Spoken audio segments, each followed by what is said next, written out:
Good morning, good evening, whatever it is where you're listening or watching. Welcome to Speed City F1 and welcome to the 2026 Formula One Japanese Grand Prix. This is Jon Massengale and I'm with Bob Varsha and Chris Medland, and we are going to get you ready for the Japanese Grand Prix. Bob Varsha, I want to start with you. How are you this evening, or I guess for you this morning?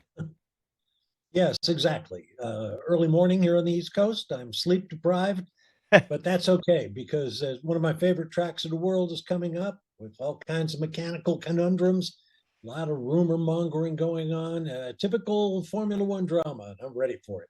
Well, and now we're going to go out to Chris Medland because he is not in Japan. It was one of his scheduled weeks off. And I don't know what time it is because apparently the time just changed for you, Chris, a couple of hours ago. So thank you for getting up early in the UK.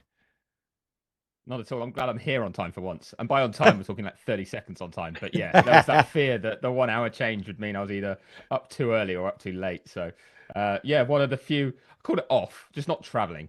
So I get to finally feel again like a fan that's truly getting up at silly o'clock to watch some racing. I'm like, Bob, I can't wait for it.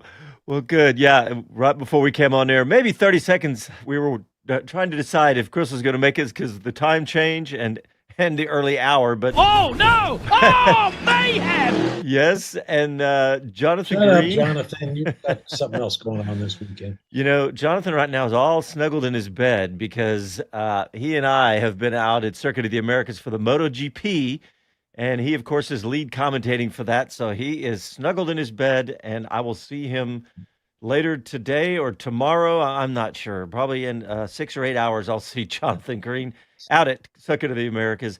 But however you are listening, wherever you are, thank you for tuning in because it is the Japanese Grand Prix, one of the favorites, the fan favorites, the driver favorites, and we are going to help you get ready for that.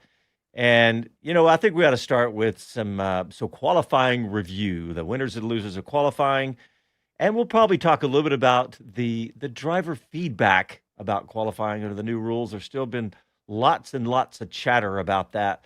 But we got to start with Kimi Antonelli, who became the youngest pole sitter ever, and then follows it up with a second pole position in Japan at Suzuka.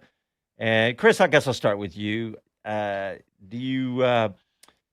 know, when in fact we're going to have a clip from Kimi, but I want to ask you first. Do you think that? Does this kid think he is? Yeah. Do you think? Well, first of all, do you think that Kimi was a little? You know, that this was unexpected to you, or you know, we're thinking was he going to continue this on the high that he had from the Chinese Grand Prix? I think there was always a chance that having got his first pole and win, you know, you'd see a confidence boost as such. But I think what really surprised me was in China. Let's be brutally honest. The door was opened because George Russell hit trouble in Q3. It looked like Russell had the upper hand there still, and you kind of felt that Kimi was looking to be close to him, but probably P2 was more likely in qualifying. And he took full advantage of Russell having trouble, got the laps in, and got that pole position. And then good start, really strong racecraft. I was very impressed with that.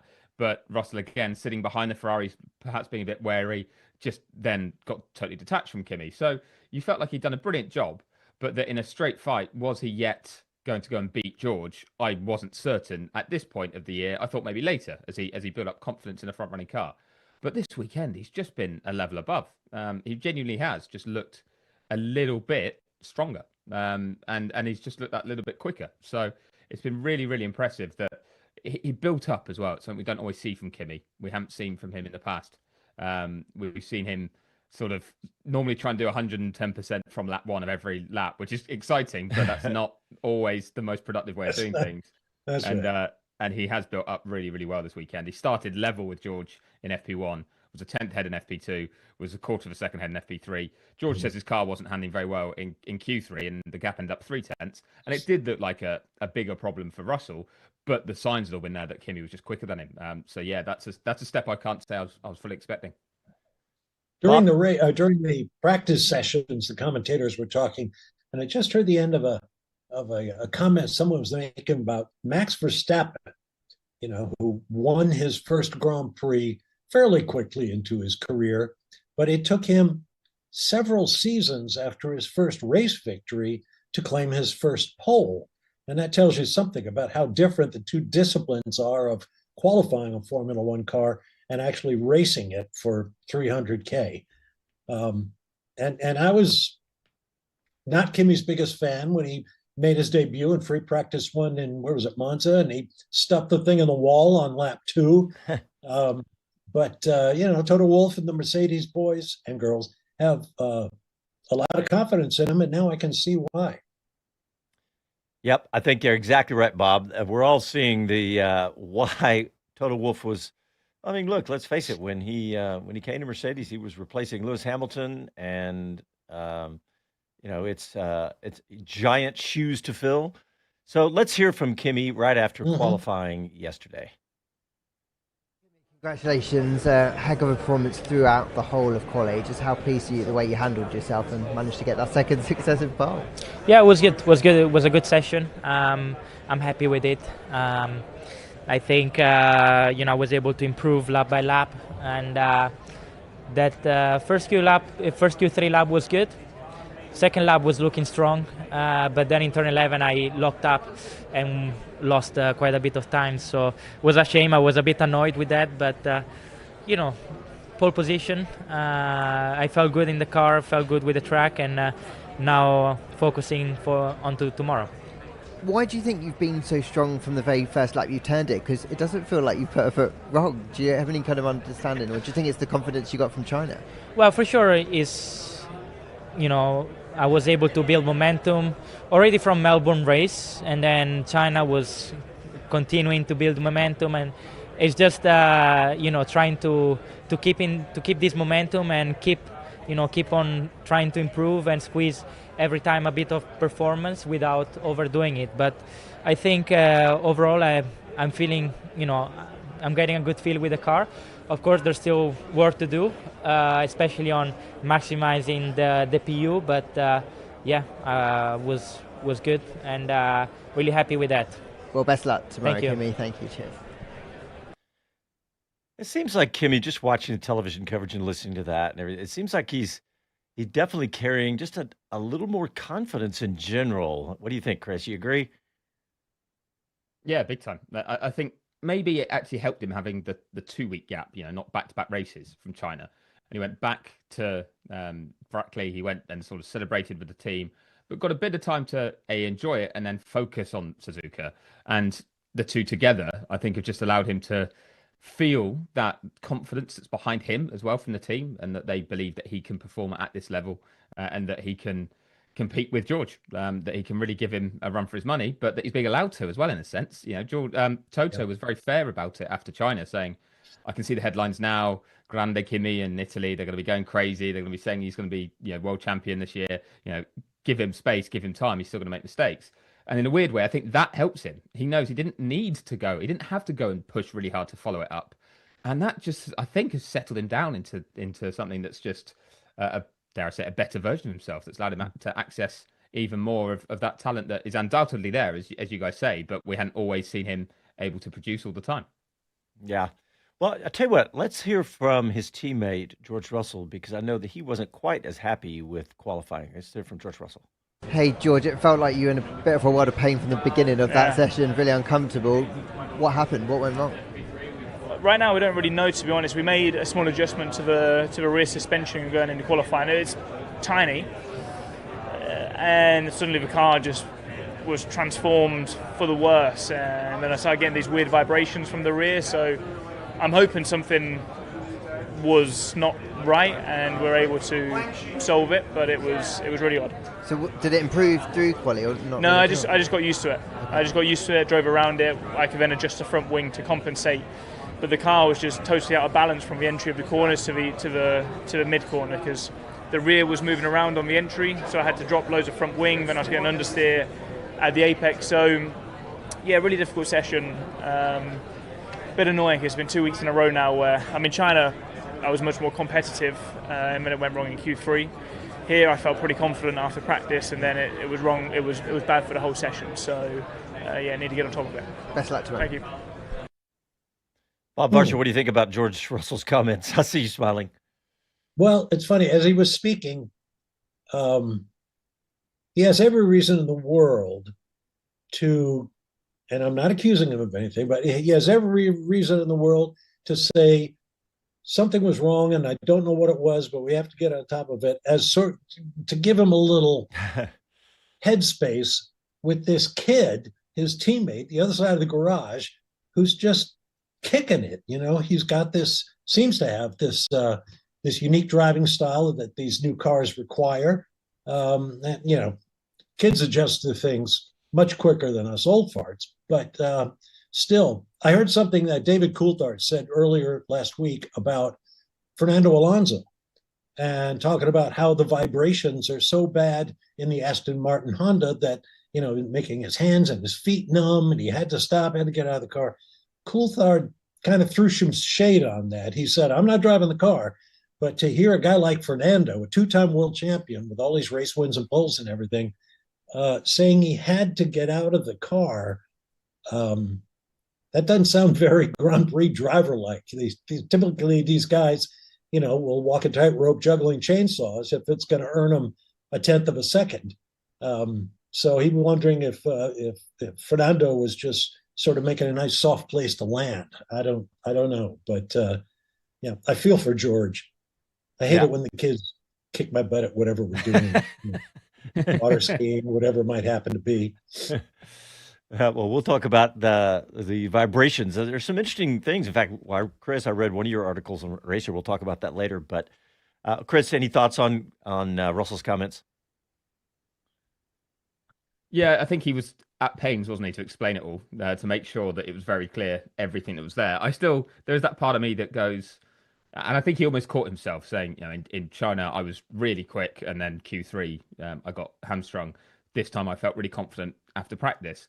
But after practice, he was still a quarter of a second down on Kimi. So I did feel like it was maybe, it was still as good as it got. Maybe the gap was bigger, and he might have felt he still had something in hand. But the way that Kimi seems to approach the weekend, he had something in hand too. So I do feel it was maybe expecting a little too much if George was going into that session going like, well, I'm definitely going to be on pole here. I think we were maybe in for a really good fight for pole if he'd had a clean one.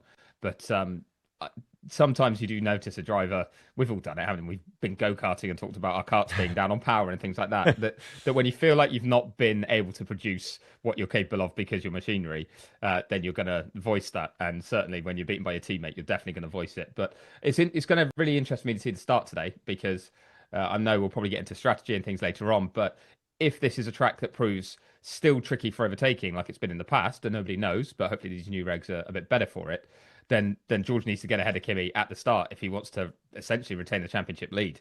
Because if not, then whoever wins, if it's one of the two Mercedes drivers, will lead the championship after today. And I'm pretty certain that will make Kimi the youngest championship leader ever as well, by quite some distance. I haven't been able to really verify this, but I think it was Lewis in his debut year was the youngest championship leader, which is at the age of 22. So Kimi at 19 would smash it. Mm-hmm. Oh, I haven't looked that up either. Yeah. And of course, whoever's going to be leading this race is probably going to be battling a Ferrari, maybe Leclerc, but as good as their starts have been, we'll see. I know it's early in the season. Things can change, but I do want to hear from one more driver before we go to our first break, because Oscar Piastri is sitting in third position in this race, and we'll see how he does, considering he hasn't turned a full lap in a Grand Prix yet. And but let's hear. He seems to have a pretty good attitude about it. Let's hear from Oscar Piastri. Hey, Oscar. Well, for a change, it feels like things are going a bit smoother for you. How pleased are you at the way you handled FP3 and that qualifying run to get into the top three?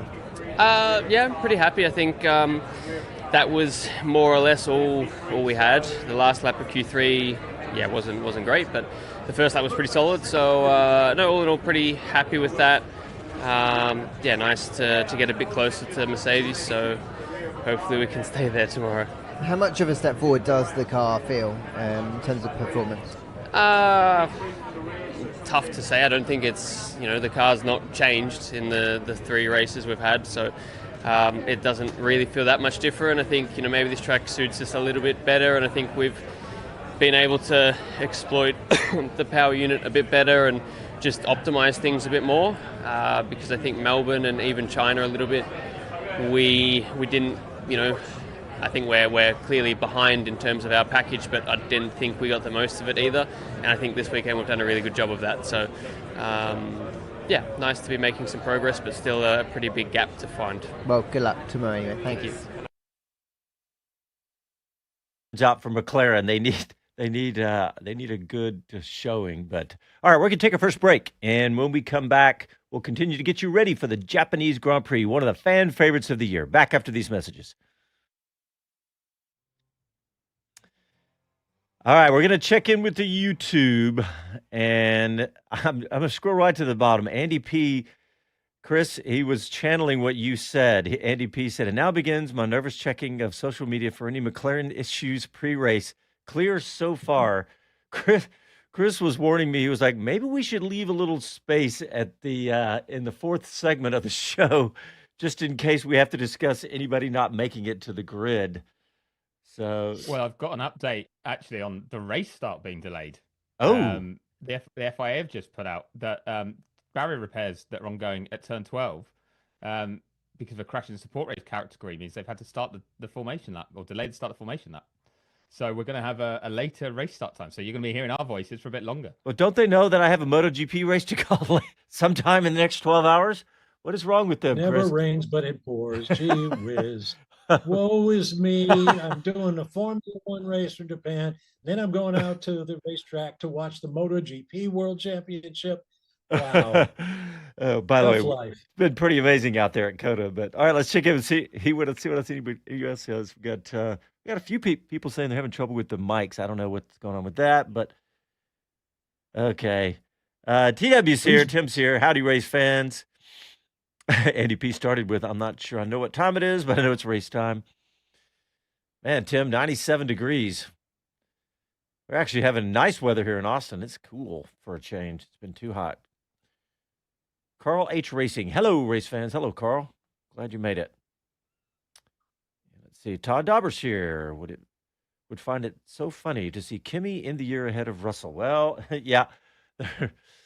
Yeah, I said it, I think, in a last show or maybe with Chris on Wheel to Wheel where, Kimi, George coming into the season going, hey, this is my season. I've got the car. I'm the number one driver. And all of a sudden, the tables are turned. We'll have to see how this plays out. All right, here we go.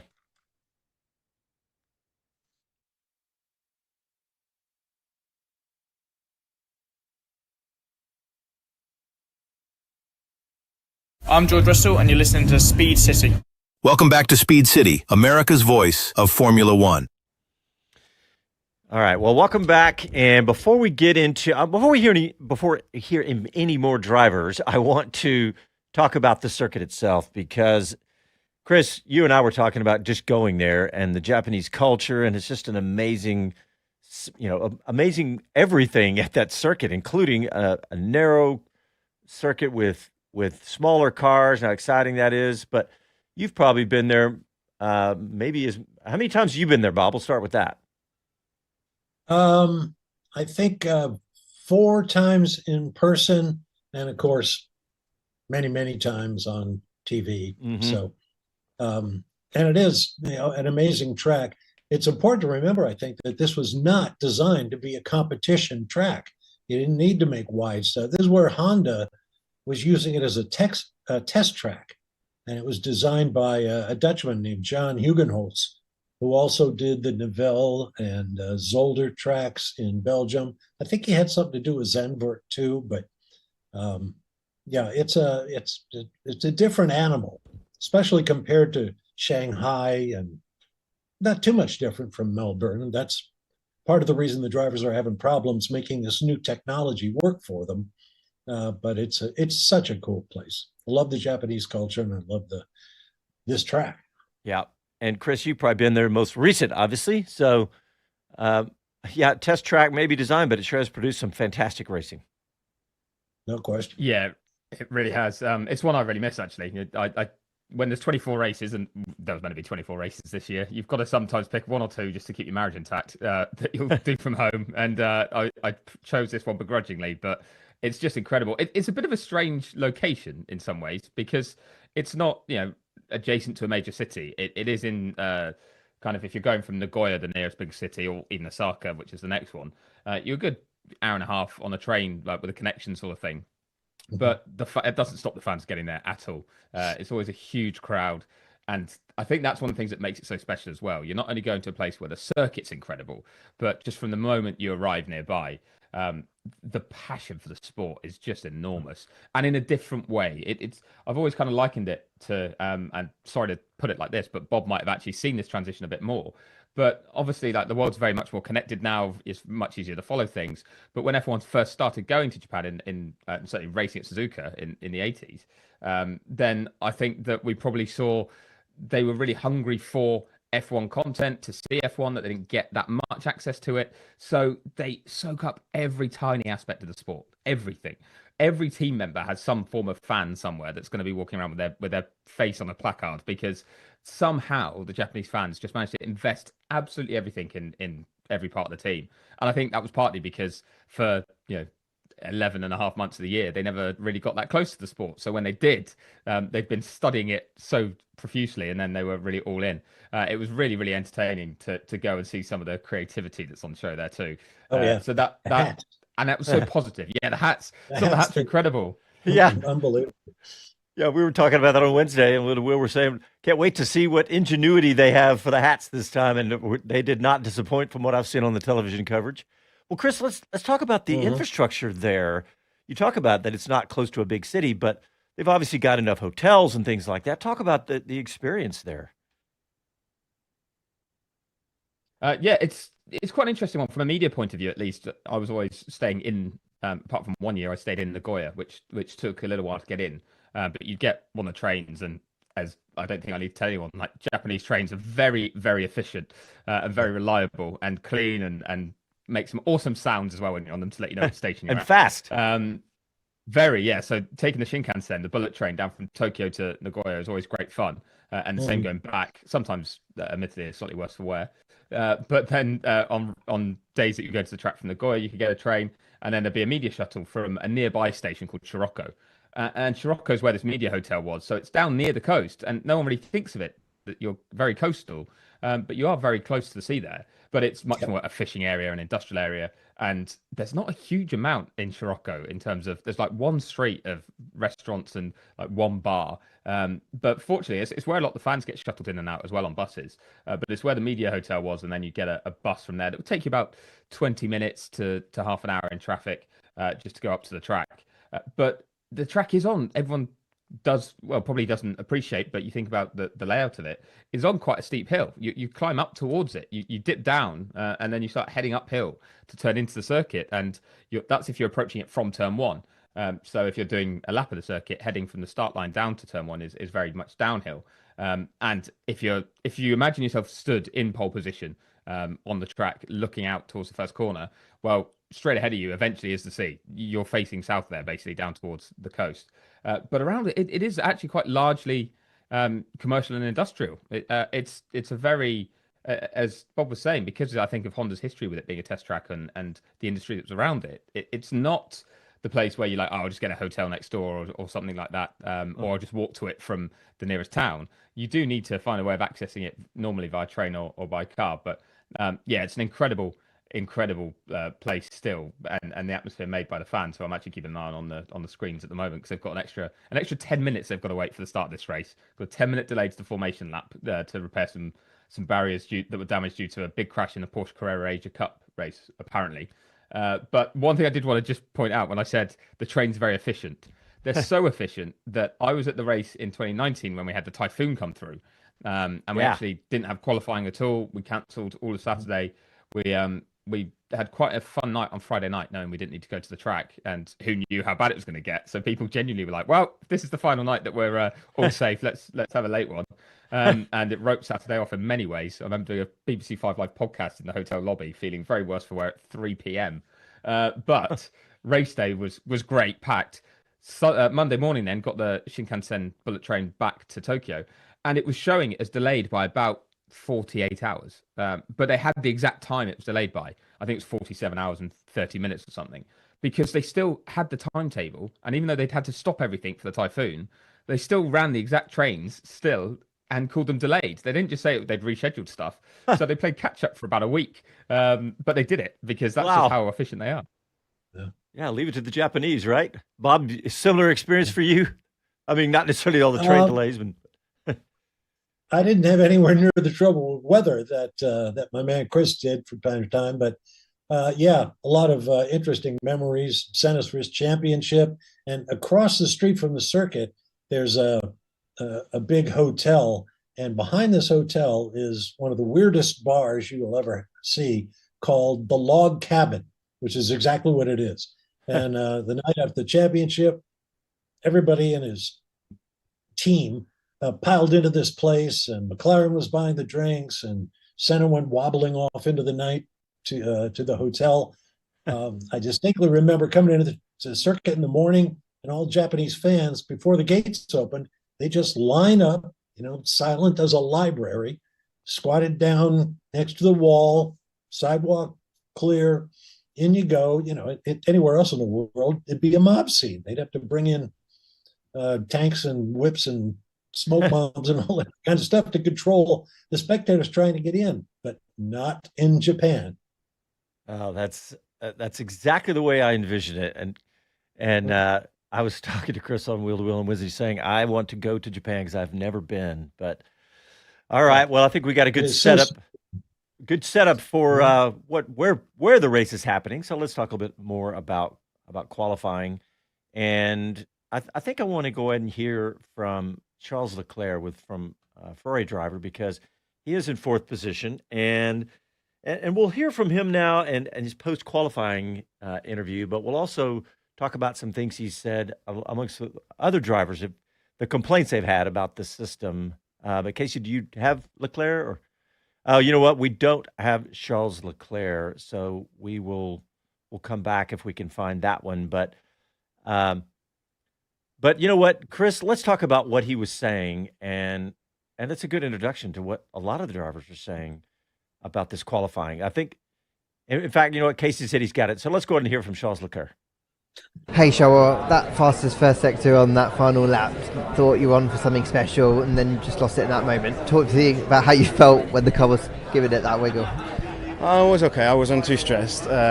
Also because, I think, I don't know what the perception was of this moment, because I feel like many people were saying me that I was losing lap time because of that. I actually gained a lot of lap time by carrying that amount of speed in that corner. So actually it was a good thing that I had this moment, and I don't think it sacrificed any of my lap after that. So I was just pushing to the max, and it was a pretty good lap overall. The only thing that we struggle on our side for now is whenever we push in Q3, the optimization of the system is struggling a little bit, and then we lose times in the straight. So we lost a lot of lap time in the straights in sector 2 and 3, and that is very frustrating because as a driver you cannot do much. But yeah, I know the FIA is working actively on this issue, and hopefully we can find a solution soon, as in qualifying it's very frustrating. But it's still all to play for, right, tomorrow for minimum the podium, and maybe you can go after the Mercedes a little bit? With a good start we can maybe put them under a bit of pressure, but I eventually think that at one point they will get away like they've done in the past 2 races. They've got too much of a pace advantage. However, if for some reason we manage to take the fight until the last lap of the race, which is a long shot, then maybe we can hope the win. But as soon as they all have one lap in free air, it will be impossible for us to get back. Well, best of luck. Try it Thank anyway. you. Thanks. Chris, I want to ask you, do you think Charles is being realistic, or do you think he's being, like we were alluding to with both Russell and Antonelli, maybe setting itself up for an excuse? Or do you think he's being realistic? I think he's being realistic. When we look at what happened in the first 2 races, the Ferrari has been really good. It's been strong at the starts, and it's been good enough to mess with the Mercedes for a spell. But China was maybe a slightly easier place to overtake than Melbourne, and certainly easier in terms of energy management. That has been a big talking point. But that meant that the Mercedes could find a way past eventually, and it wasn't just about the Ferraris being ahead that disrupted them. Whereas when you look at what happened in Melbourne, it was actually the strategy that took the Ferraris out of play that kind of hurt our chances of saying, well, how long could they have stayed there in the fight? How long could they have mixed it with Mercedes? but clean air is king. And once the Mercs do get away, then that does seem to be impossible really to reel in without something strange happening. But we're still early in regulations. You know, we still could get a well-timed safety car, for example. This is going to be a one-stop race. So if you've picked the timing of your pit stop better than someone else, then that could open up an opportunity. But I also think this is a track that is less likely to be as easy to overtake as either of the first two. I still think we're going to get more action than we've had in the past here, which is exciting, and I'm hoping I'm right on that front. But the examples we've had from both Melbourne and China suggest it should be easier to overtake.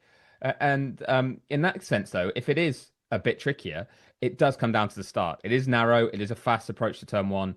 It will be tough to go from fourth to first, but not impossible from what we've seen from the Ferraris so far this year. And if Charles does that, and the fact that Oscar's there and maybe can influence things too, then I think it's probably their best chance of getting a win that we've had so far this year. But it would still be a surprise to see anyone but Mercedes win. Yeah, with the pace of that car. And but let's do talk about this. He alluded to, you know, are we going to make some changes? And Chris, let's talk about the change they did make coming into this weekend about the, you know, with the electric power side and the deployment and all that. Yeah, so basically, I think everyone had seen from their simulations from the first two races, but also even prior to that, that it was going to be tough to harvest enough energy around Suzuka, given the limit standing at the maximum 9 megajoules. And that meant that there'd be a lot of this super clipping that speaking as a fan, really don't like seeing, where cars are not looking like they're at their full potential of performance. So what the FIA did in consultation with F1 and the teams, and it was unanimously agreed with all the power unit manufacturers as well, was just in qualifying dropped that limit of the maximum amount of energy you can harvest to 8 megajoules. So essentially we're saying, we know you could go quicker. We know you could actually find a theoretical faster lap time if we let you harvest more, but that will lead to you harvesting in some weird places. They're looking very strange, and we're trying to make it as pure as possible. And I think it helped compared to what we might have seen. For example, into the Degner turns, there was some of this clipping, so the cars were slowing a little and kind of coasting in there, but not to the level they would have been if they'd had the maximum energy available to harvest, because that's a corner they would have done that. Mm-hmm. The thing I'm sorry to everyone, I'm on a slight rant here, but there's a really interesting outcome of this, because a lot of the drivers, and Charles alluded to it there, because his radio message was very firm. He was very upset in the cockpit, saying that he hates qualifying as it stands. And a number of other drivers said it's kind of really impacted things. But the pole lap of Max Verstappen last year is revered as a stunning lap that he put together to take pole in the Red Bull. He went through 130R at 299 kilometers an hour on that lap. George Russell in his Q3 lap, so it wasn't even Antonelli's pole lap, went through 130R at 299 kilometers an hour. He went through at the exact same speed in a car with less downforce. Now, 130R is just not a corner anymore, sadly. They need to be going quicker to get there. But two, it's the fact that you add multiple factors together that is what's painful. The pole lap was less than 2 seconds off Max's lap, and you've got what was a high downforce, brilliantly developed car doing a pole lap last year, and a much lower downforce brand new car this year doing that. Very quick, but it generates that speed in a straight line. And approaching 130R, they're about 30 kilometers an hour quicker than last year. And the problem is, because they're trying to then harvest more energy, the system is working against itself, and the internal combustion engine is fighting on its own from that point as it starts to harvest. And the cars are slowing all the way from that high speed before 130R to the chicane. And they lose about 50 kilometers an hour of top speed between that period, even though through the corner they're going at the same speed. The engine note sounds different, and they're constantly slowing from that point on. And I think it's hearing that engine note that people see an onboard and they go, that's stupid, that's rubbish, this is boring. And actually, if you put it side by side with Max, he's doing the same speed. You look at the incredible. speeds, it's just that you need all the senses to work together, and that's what's been lacking. So it's definitely an area that needs improving. But as Charles says, I think with time, development, implementation, trying to impact the way that the systems work, maybe giving the driver a little bit more of a say in that when they deploy their energy and when they harvest, then that hopefully will improve things, because the cars are still immensely quick. Mm-hmm. Yeah, Bob, what do you think? I heard you agreeing with Chris on a couple of those. I mean, give us your thoughts on that. Yeah, it's funny, and I'm going to a dinner on Monday night where a bunch of guys have told me it's a monthly thing we do with my racing buddies, and they're going to want me to explain the Formula One technology and why we're having these issues, particularly at Suzuka. And I haven't got a hope in. Good luck, Bob. Yeah. Remember Jochen Mass in the booth with me at Daytona for 24 hours 6-7 years ago. And I said, Jochen, well, what do you think of contemporary Formula One? He looked out the window and said, too complicated. And granted, it is complicated. I think I can explain what they're doing. I'm not sure I can explain why they're doing it. Who is it that thinks that this is the way, we should go racing? If you like the racing, then who cares if the cars are powered by a twisted rubber band? But if you're going to get off on this, gimmick bandwagon and everything, it's an incredibly fascinating and complex engineering solution. It to me anyway, it's crazy. Like Chris was saying, they cut 1 megajoule off the allowable harvesting. So you're going to get to as much as your battery will hold, maybe a little bit quicker. Yeah. But to do that, there's a little bit of lift and coast still there, a little bit of braking, not as much at Suzuka because we don't have a lot of hard braking areas. And of course, there's super clipping, which I thought was a haircut, but it's now the way they put power into these batteries. And what you stand to lose if you get it wrong is enormous. These are still 1,000 horsepower race cars, as Chris was saying, fast as they've ever been, just in different places and for different reasons. But if you lose your battery, and I love the little graphic that the F1 TV puts on the screen, and you watch the battery level go up and down, and to me, it does that really quickly. And yeah, I'm not amazing. Sure what that is. Yeah, it's just, like a yo-yo. So I can see where that would be, frustrating and a little bit confusing for the drivers. But you lose your electric boost, if you want to call it that, and you're driving a 460, 470 horsepower, Formula One car. And that was the 1960s, when they, the first Cosworth was making whatever it was, 450, 500 horsepower. Yeah. Well, just two quick things on that. I know, John, you'll probably want to move on quickly, but it's not only are they then only getting 470 horsepower, whatever, but they've got the hybrid system working against that. So the engine is not only trying to push the car forward, it's being pulled back by the hybrid system trying to generate energy, which is why it then slows so much. But I'm really interested to see, because Suzuka is still incredible. The first sector, I think, watching on boards through there, slightly less downforce, cars being a bit squirrely, still an incredible challenge. It still looks great. And it's only later in the lap that I think we really see the pain of the engine kind of formula. But it's, as you said, the battery technology is so impressive. It's just not great for Formula One racing, but it's how quickly can they make it great for Formula One racing to then make it worth going through this pain, I think. Because it's engine manufacturers that have asked for this. It's why we had Audi come in, Honda came back. Obviously, Ford have got involved as well. That's all happened, and Cadillac are going to build their own engine at some stage, whatever that might be, because of these rules and the fact that it's allowing them to really push tech that does go into your road car.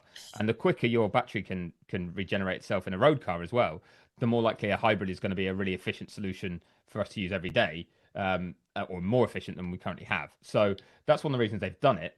I just want to know how quickly they can improve the tech so that it doesn't take a huge amount to go from where they're at to being able to hold that top speed long enough that you reach another corner and you're lifting for the corner because you're going so quickly. And if you're doing that, you're going to then start harvesting naturally, and it will start to really feed itself much better. But how quickly can we get there? That's the question for me. Bob, you were talking about watching the graphics that they have inside the steering wheel. It's a graphic, but it's overlaid on the steering wheel, showing the braking and the harvesting and the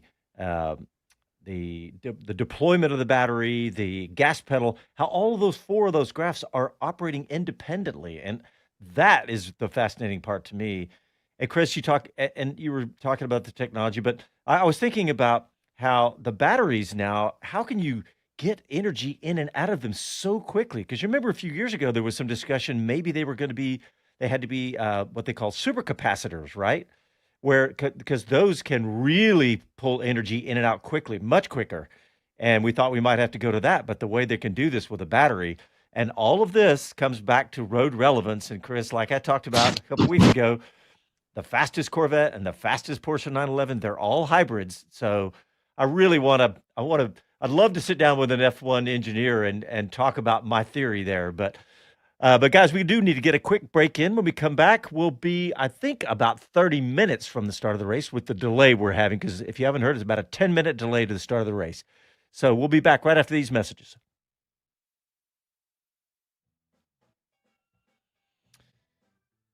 All right. Tim says someone stole 12 tons of Kit Kat candies. So what's that, about an 18-wheeler load of Kit Kat chocolate? And I was thinking, so what are they going to do with that? Are they going to melt it down? Are they going to sell it on the side of the road? What are you going to do with 12 tons of Kit Kat candies? I saw that headline, Tim. Build an F1 car out of it. Kit Kat's that's right. That's right. Sponsor. Make another one. They did one in Melbourne, I think. Yeah. Oh, any other comments? Let's see. Tim says, Toto looking to push George out so he can get Max paired with Kimi. Oh, conspiracy theory, all caps. There you go. Hey. Who was wanting an update on McLaren's making it to the grid? Oh, that was Andy P. Oh, Andy no. P. It's so far so good. Oh, it's God, right. you scared me. I've just seen Oscar being wheeled onto the grid. I saw them doing their formation or their reconnaissance laps, and I thought I'll keep an eye on these guys. So yeah, I've just seen them being wheeled onto the grid. So calm at the moment, but obviously we know it went wrong from here, didn't it? Actually, it already started going wrong last time out for Lando. So better at this point. No WhatsApp messages letting us know of any other trouble. Andy P says they've made it to the grid. Yeah, it's progress. It's progress. Hey, Chris, a little bit of by the way. Oh yeah. A little behind the scenes. We got this interview you did with Damon Hill. We do have a little extra time. We'd cut out the first 6 minutes, but I'll be honest, I haven't had a chance to listen to it. Do you think it would make sense to play more of it in the pre-show, or maybe save some for the post-show? I think 6 minutes is plenty. Okay. If that's what you're going for. Yep. He's interesting, but it gets onto kind of Williams and his role at Williams. Okay. I can paraphrase some of that, but we've probably got more beyond. It's really good for Suzuka being special and what it's done. Okay. Champions in the past and stuff like that. All right, here we go.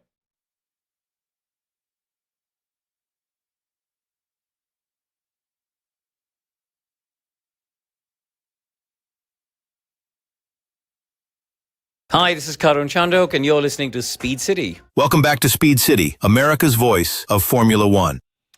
All right, welcome back, everybody. And we are waiting for the Suzuka.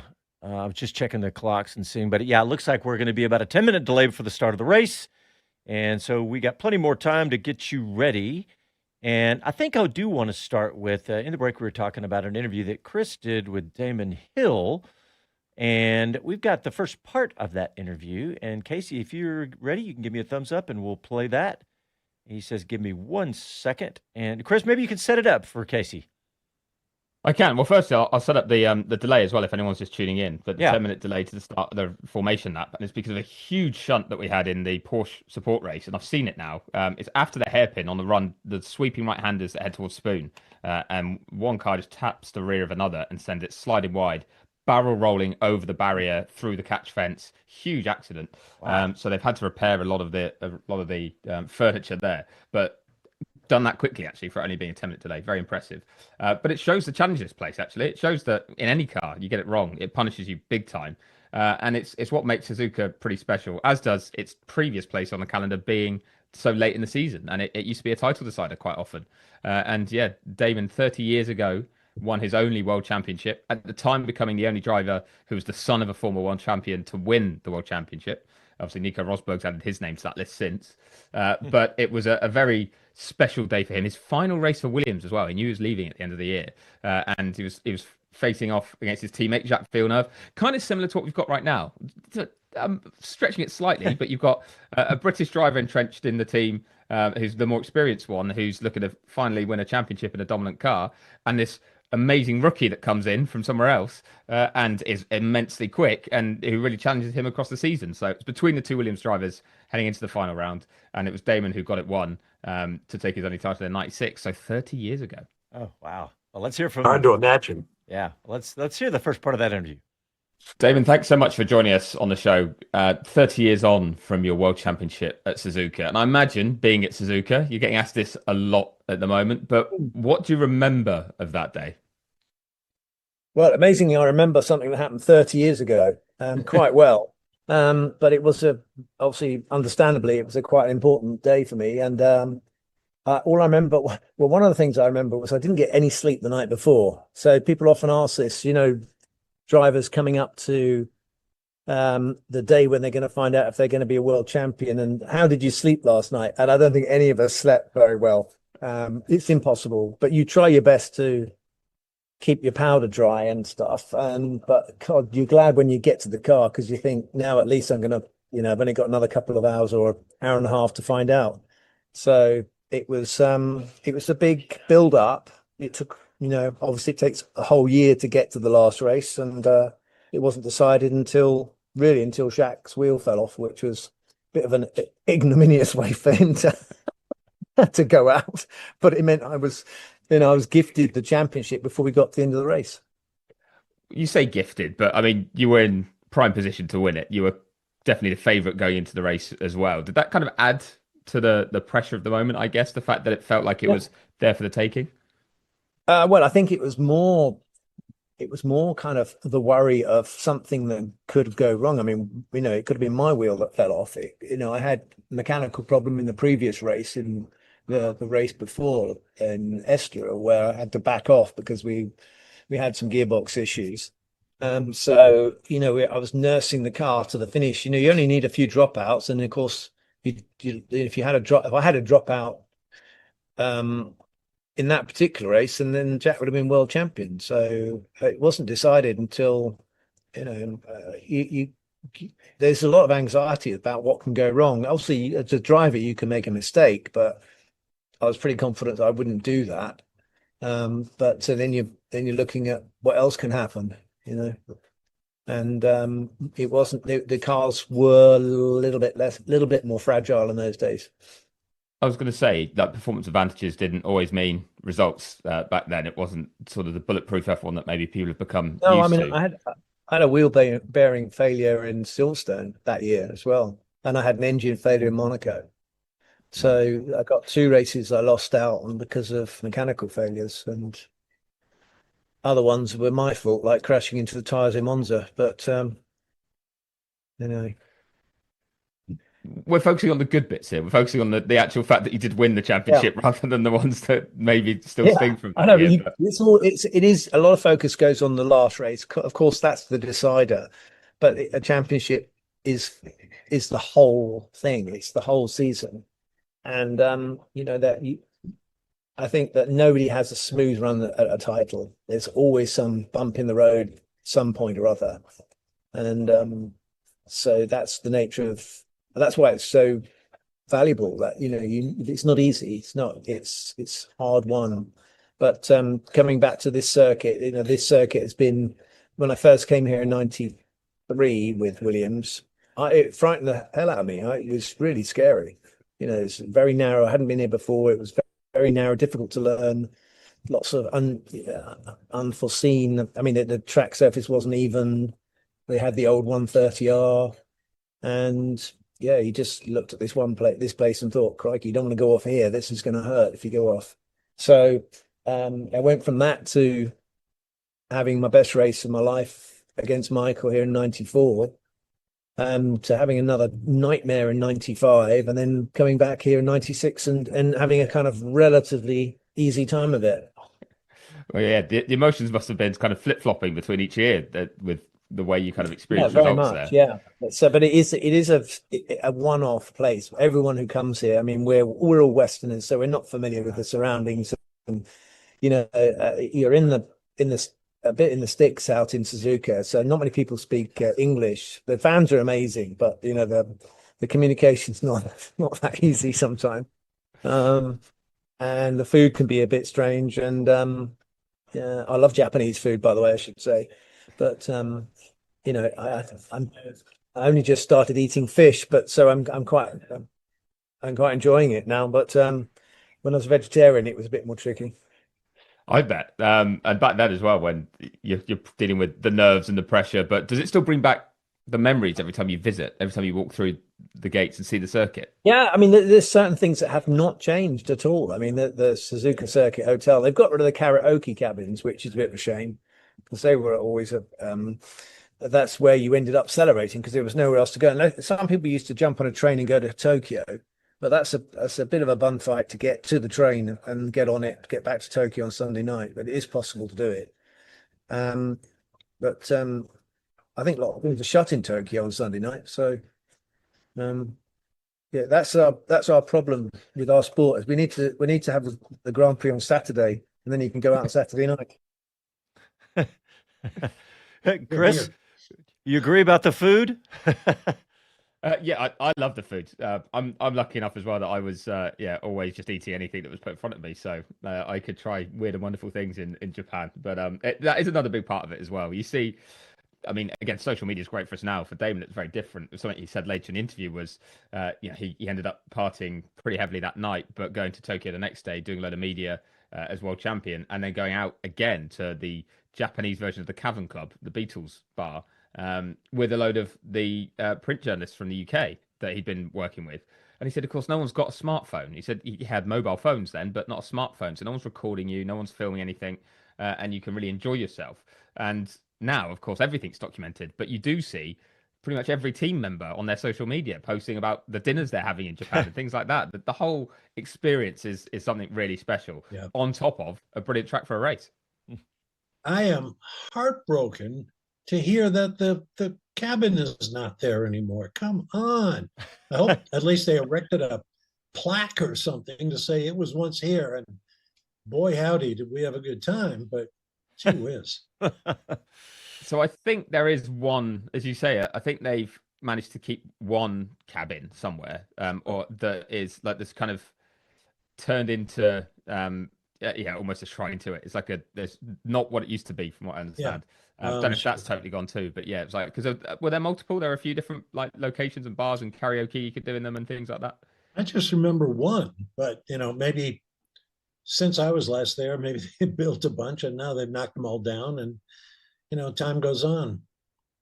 The one thing about food that I remember was that, of course, you have the language barrier, and it's not like Italian or French or something where you can kind of guess what the word means. This is all done in Japanese, and so it's a common thing to go into a restaurant and see all these different plates representing menu items, and they cover them with some kind of plastic, pop them in the window so they don't spoil, and they'll stay there for God knows how long. But you go over and point, say, "I'll have one of those." I like that. It's just,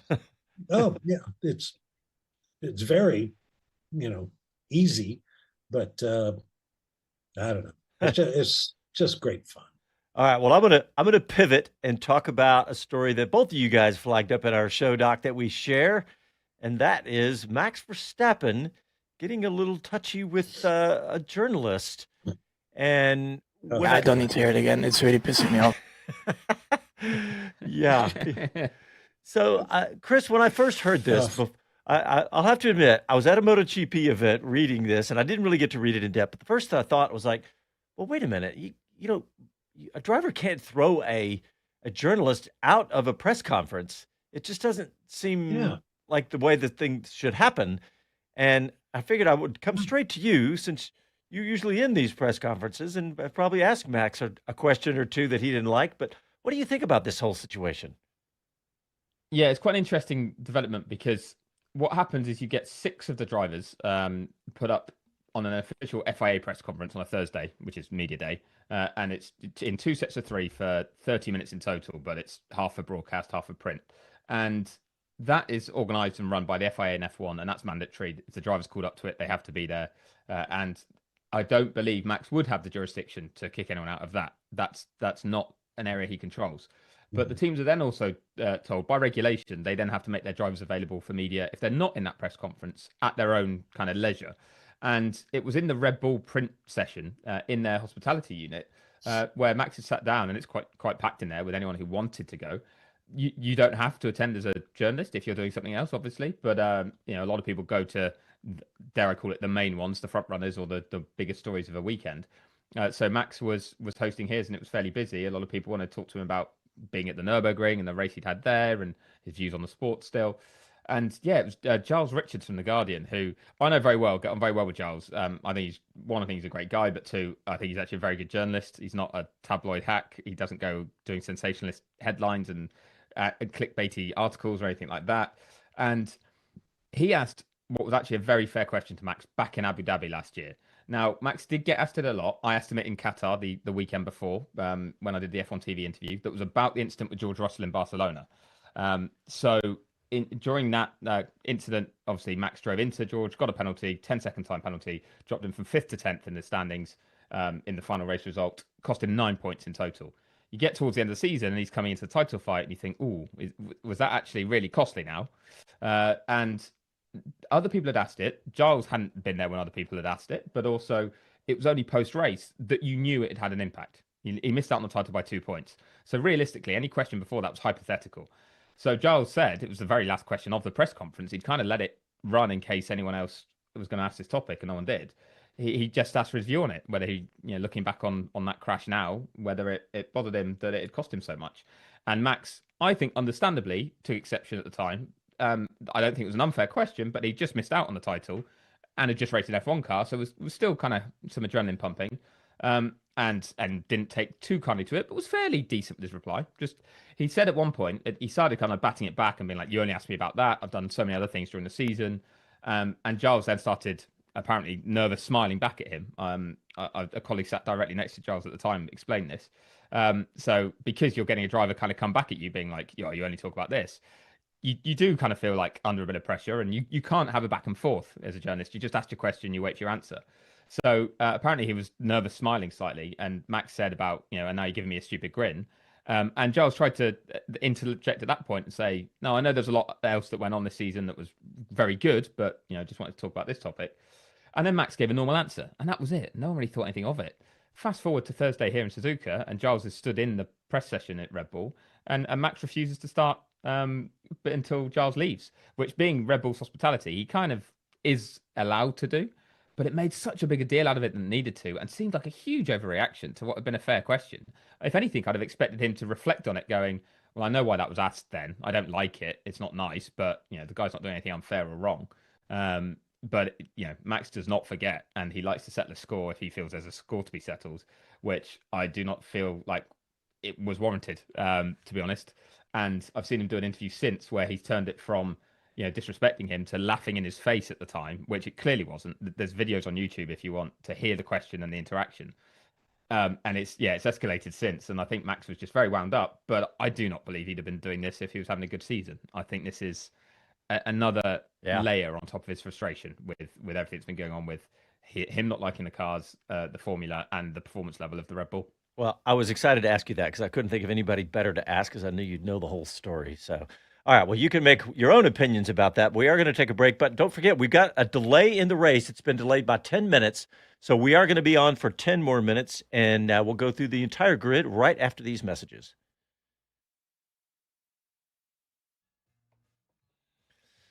All right, people, it's midnight in Austin. Let's see who's still on YouTube. Mike Bowles has arrived. Let's see. Andy P says, I was expecting either that drop or the very childish one. There you go. I've actually had the opportunity to speak to Giles once. Great guy. Loves F1, though Max was over the line here. Let's see. Anybody else? Yeah, I think that's all for the moment. So, yeah, Bob, you ready for your grid? Yeah. Mm-hmm. All right. As soon as we come back. All right, sounds good. And seeing what other topics we haven't. Chris, let me look at your. I think we've cut. Well, the grid will spark some more discussions here. Yeah, I was gonna say. I think I've had enough ranting for for one show. And I won't interrupt Bob this time either.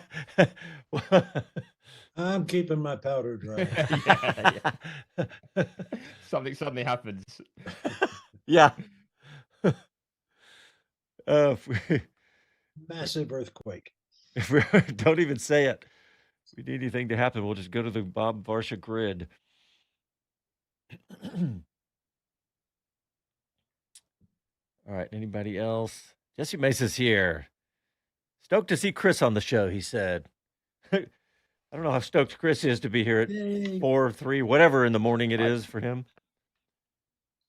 I get to talk F1. I love it. Okay.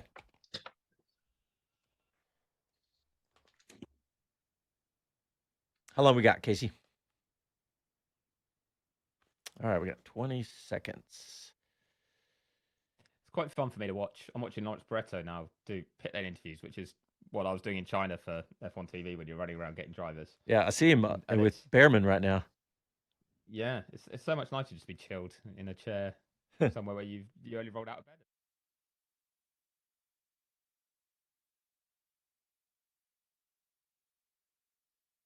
Hi, this is Max Verstappen, and you're listening to Speed City. Welcome back to Speed City, America's voice of Formula One.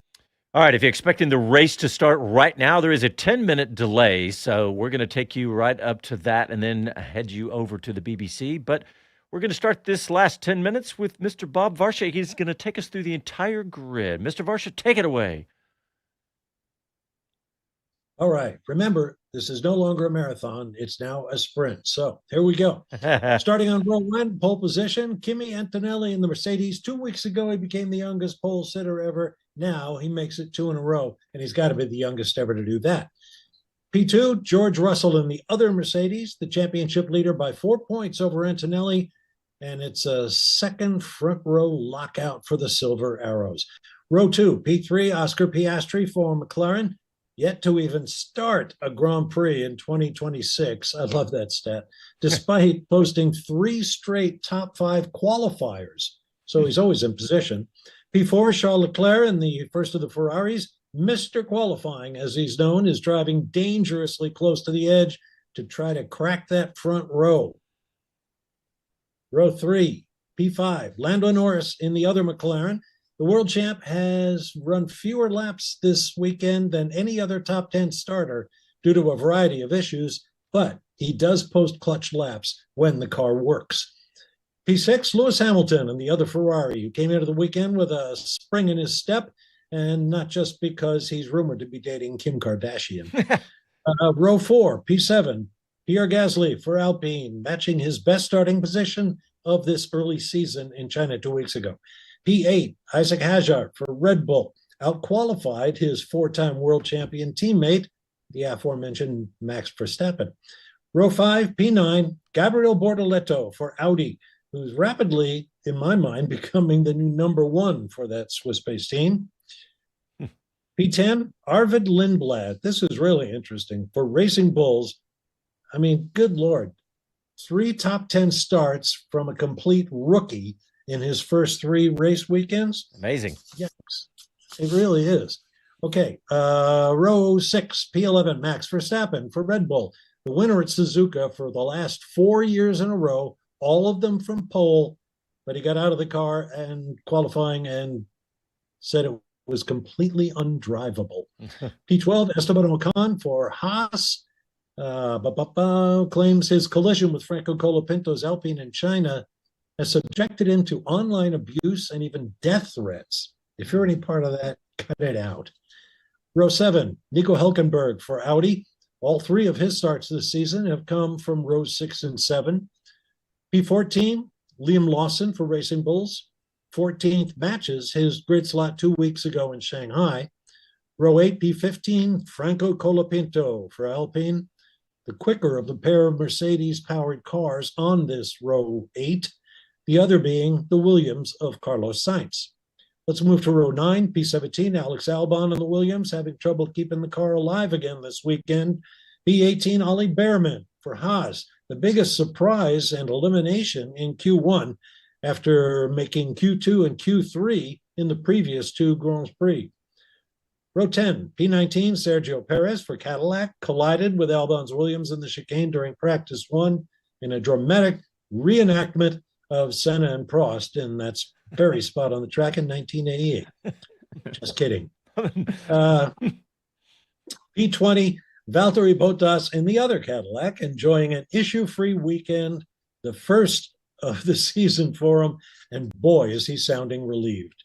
And then row 11, P21, Fernando Alonso, and 22, Lance Stroll for Aston Martin, still trying to work out the crippling vibrations from their Honda power unit, and both 4 full seconds off of Antonelli's pole time.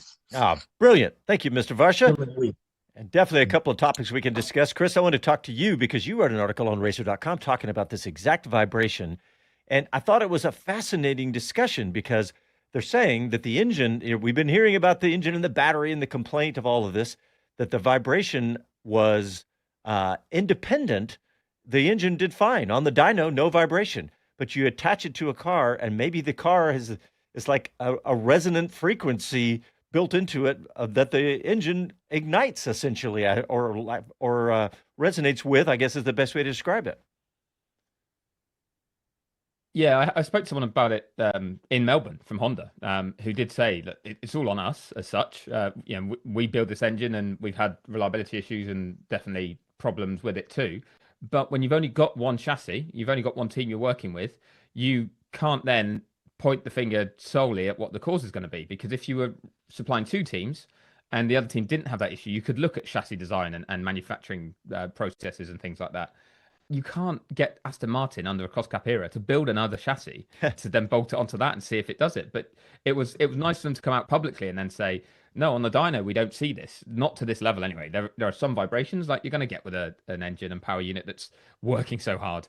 But that, yeah, it wasn't to the same extent. So it's something that I think it shows it does need a team effort to resolve. It's not just down to Honda to fix something.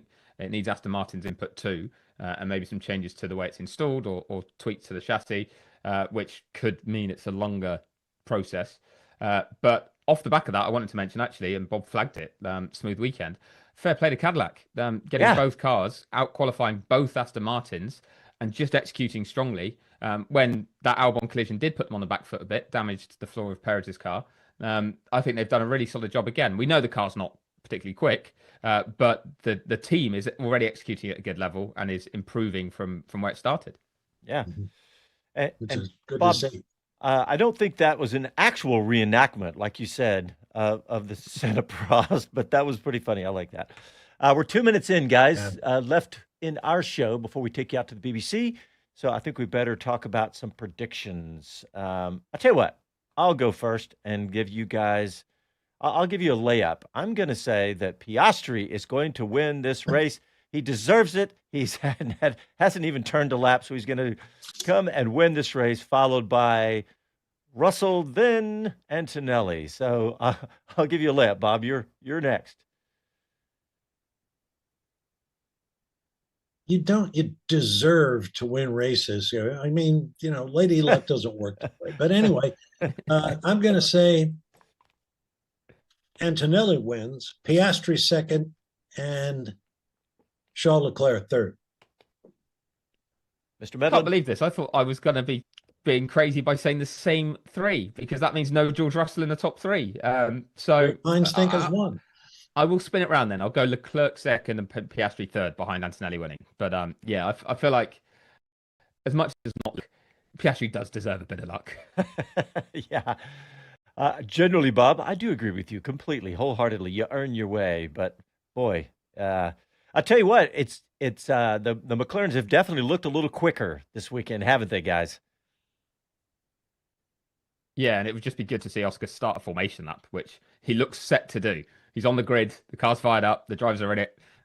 Yeah, we'll finally get him starting a formation lap at least. But it hasn't been easy for them. That particularly Norris's car was in the garage having that's true bits taken off and put back on. He had